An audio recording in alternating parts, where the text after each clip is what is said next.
Bonjour coach. Bonjour. Vous affrontez la SOA ce samedi, comment vous vous sentez? On se sent super bien. Écoute, on reste sur la dynamique du match passé contre Bouaké FC avec la même envie, le même optimisme. Bonjour coach, Chamadia, journaliste à sportivoire.c. Quelles sont les conditions dans lesquelles il va préparer le match contre la SOA? Écoutez, je pense qu'on a travaillé dans de bonnes conditions, dans des conditions optimales, avec beaucoup d'optimisme. Et on s'est un peu axé sur ce qu'on a fait au match passé, en essayant de corriger un peu nos lacunes par rapport au match passé face à Bouaké FC. On sait qu'en face de nous, on a une équipe de SOA jeune, dynamique, avec beaucoup de vivacité dans le jeu. Une équipe qui aime la possession de balle comme nous. Donc on a essayé de prendre tous ces aspects-là en compte et puis de mieux préparer notre match pour être prêt face à cette équipe de SOA. Coach, depuis le début du championnat, il y a plusieurs plaintes de dirigeants, d'entraîneurs concernant l'arbitrage. Que pensez-vous de cette situation? Pour moi, c'est une situation assez dommage quand même pour le football ivoirien. Et ce n'est pas le fait de seulement cette saison. Même les saisons précédentes, il y a eu beaucoup de plaintes à ce niveau-là. Il n'y a pas de changement, il n'y a pas véritablement de changement à ce niveau-là. Et malheureusement encore, aujourd'hui, quand les dirigeants se plaignent, on trouve le moyen de les sanctionner. Donc pour moi, c'est dommage. Et il faut peut-être se remettre en cause au niveau de la fédération. Parce qu'aujourd'hui, l'arbitrage fait partie intégrante du développement du football. Et notamment, nous, on en a besoin. On en a besoin si on veut avoir un championnat fort, si on veut avoir véritablement des tenants de titres qui vraiment méritent d'être champions, si on veut avoir des gens qui vont en Coupe d'Afrique, qui méritent d'aller en Coupe d'Afrique, ça passe aussi par un bon arbitrage. Et si on veut avoir un championnat fort, ça passe aussi par un bon arbitrage. Et je pense que ça, c'est la responsabilité des dirigeants de la fédération. Il ne faudrait pas encourager notamment le mauvais arbitrage en sanctionnant les entraîneurs ou en sanctionnant les dirigeants. Mais je pense qu'ils ne sont pas assez fous, ces entraîneurs ou ces dirigeants-là, pour se plaindre. Alors, ma question est la suivante. On constate que Mouna a marqué beaucoup de buts, 19, mais Mouna a aussi pris beaucoup de buts, 14 depuis le début de la saison. Est-ce que sur cette deuxième phase, déjà pendant la pause, est-ce qu'il y a eu un travail particulier qui a été fait sur la défense?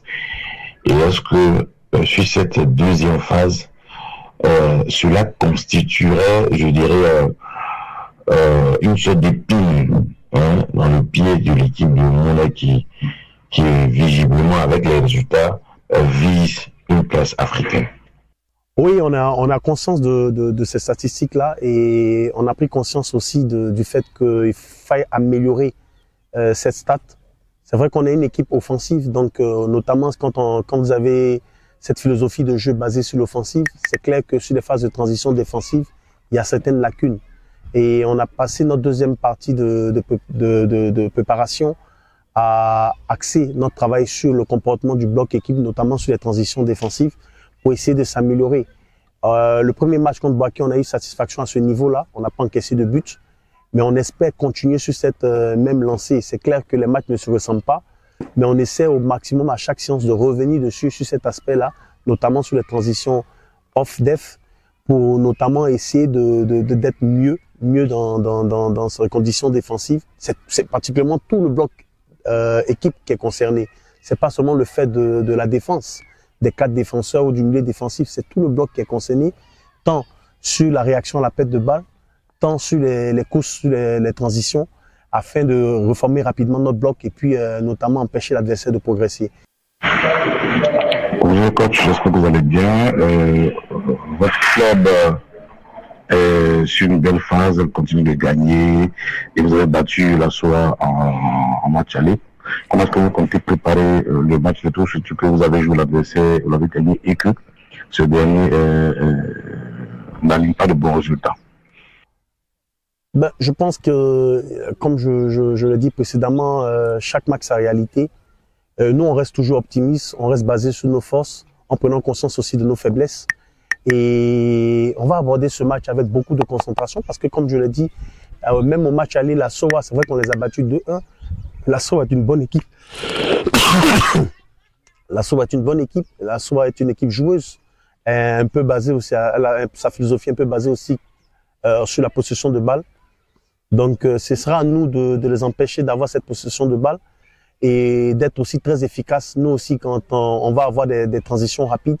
Parce que je pense que c'est une équipe qui va notamment avoir cette possession de balle et donc qui va nous donner aussi des espaces dans le dos. Donc, il va falloir qu'on soit aussi très efficace, très rapide dans les transitions offensives ou notamment essayer de faire mal à cette équipe de SOA. Mais je pense que c'est pas impossible d'aller chercher ces 3 points. Il faut juste qu'on soit concentré, il faut qu'on soit appliqué et surtout qu'on ait cette envie, cette rage, j'ai envie de dire ce leitmotiv de la gagne. Donc il faut qu'on ait cette envie de gagner. Et je pense que si on a cette envie de gagner, si on est présent dans les duels, si on est présent offensivement, si défensivement, on sait créer la densité qu'il faut pour empêcher cette équipe de SOA de développer son jeu et notamment de progresser vers l'avant, je pense qu'on aura la possibilité de gagner ce match. Bonjour coach. Le fait de voir que le terrain, la pelouse va être différente à 2 jeux du match, est-ce que ça peut changer la tactique que vous avez normalement prévue pour disputer ce match? Évidemment, c'est bien dommage, et ça c'est le fait que c'est courant au niveau de la fédération. À ce niveau-là, on manque véritablement de professionnalisme et c'est bien dommage parce que nous, sachant qu'on jouait à Bimpe, on avait vraiment beaucoup travaillé, notamment sur notre capacité à étirer le bloc équipe adverse parce que il y a de l'espace. Malheureusement, là, on nous ramène encore au shampoo, avec encore son lot de difficultés, les rebonds. Le synthétique n'est jamais pareil. Jouer sur synthétique, c'est jamais pareil. Et nous, nos joueurs prennent vraiment du plaisir à jouer sur du gazon naturel parce qu'on a des joueurs vraiment techniquement doués. Malheureusement, voilà, c'est courant avec la fédération. On n'est jamais sûr de quoi que ce soit. Et il faut aussi que ce soit aussi quelque chose j'ai envie de dire, quelque chose dont la fédération, et notamment le président Idriss, devrait véritablement s'appuyer sur ce genre de cas et puis essayer d'améliorer parce que vraiment, on manque véritablement de professionnalisme à ce niveau-là. Et c'est bien dommage. Mais bon, voilà, on va s'adapter. C'est aussi ça aussi le football. Il faut pouvoir s'adapter. Comme j'ai coutume de dire à mes joueurs, on est des guerriers, on est des commandos, on est des soldats. On va s'adapter, on va jouer.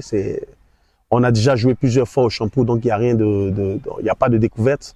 Voilà, donc on va s'adapter. Et puis ça sera pas un argument pour nous pour ne pas aller gagner ce match. Ça sera pas un argument pour nous. Tout au contraire, on va s'adapter, donner tout pour aller chercher cette victoire face à la SOA. Première question pour le coach Oussou Israël, une question qui concerne un cas individuel. Le jeune Obi Kwame qui a fait son premier match en pro, en tant que titulaire d'ailleurs directement, face à Boaké FC qui a eu un gros match en défense centrale. Un mot quand même sur ce joueur, son intégration et puis sa performance et comment le coach entrevoit la suite déjà directe dans cette deuxième partie de saison pour ce joueur-là et la suite un peu sur une projection un peu plus à long terme avec Mouna FC sur les saisons à venir. Je suis très content pour ce garçon parce que c'est un garçon que j'ai détecté il y a 2 ans. Il avait seulement que 14 ans dans un centre de formation à Koumassi Discom, un petit centre de formation à Koumassi. Et tout de suite, j'ai vu qu'il avait quelque chose de plus, quelque chose de différent. Et j'ai décidé automatiquement d'encadrer ce talent-là, voilà, parce que ça fait partie aussi d'une de mes facettes, la détection de talent. Et donc, j'ai pris plaisir à l'accompagner, à le voir progresser. Et aujourd'hui, le voir jouer comme ça, et surtout ce premier match contre Boaké, ça a permis seulement de me rassurer que je ne m'étais pas trompé sur mon choix, sur le talent que ce garçon représente. Après, voilà, on va pas tout de suite aussi s'embrouiller. On va permettre à ce garçon-là de se développer dans un environnement sain, permettre à ce garçon-là d'avoir la confiance qu'il faut pour notamment progresser, s'améliorer. Et moi, je suis sûr que dans quelques années, on parlera de ce garçon-là au plus haut niveau. Deuxième question pour Oussou. On remarque aussi à travers les stats de l'équipe que Mouna FC est une équipe plutôt équilibrée, que ce soit défensivement comme offensivement, vous alignez quand même de bonnes performances, de clean sheets défensivement sur les 2 derniers matchs. Offensivement, mon AFC marque au moins un but pratiquement à chaque match depuis le début du championnat, à l'exception d'un seul match. Est-ce que c'est ça aussi la force de l'équipe, c'est-à-dire ne pas reposer forcément que sur sa défense ou sur son attaque, mais pouvoir essayer de faire un équilibre entre les deux pour glaner des points?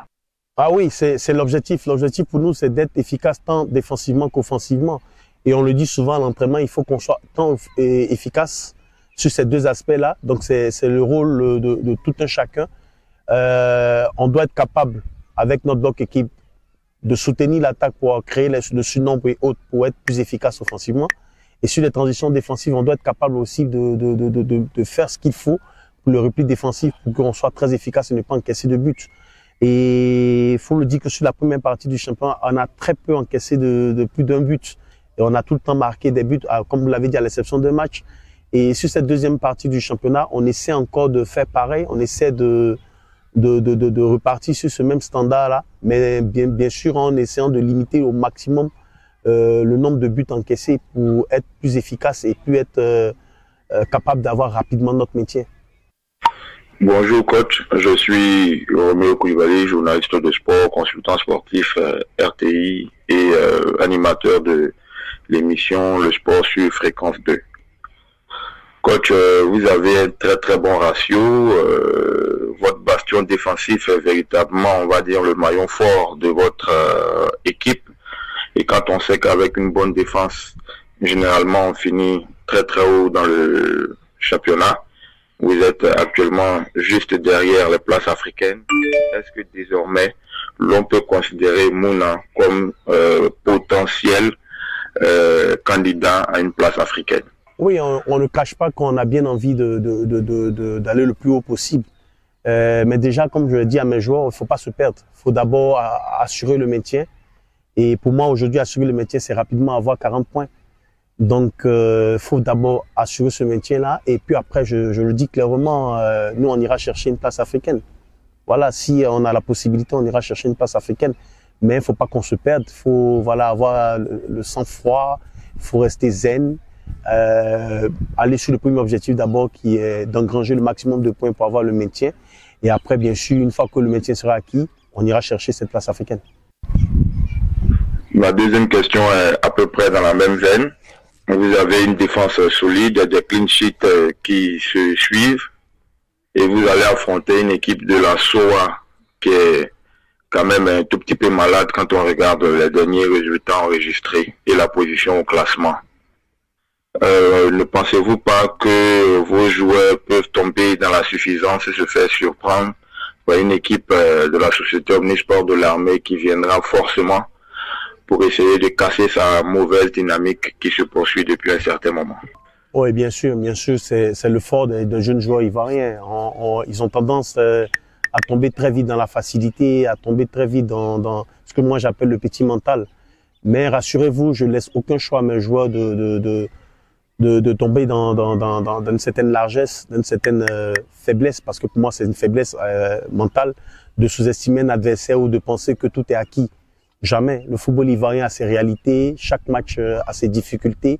Aucun match ne se ressemble dans le football ivoirien. Et en plus, vous jouez une équipe de SOA qui va prendre plaisir à jouer contre nous parce qu'on a pratiquement la même philosophie de jeu. Et quand c'est comme ça, c'est l'équipe la plus concentrée, celle qui a le plus envie qui gagne.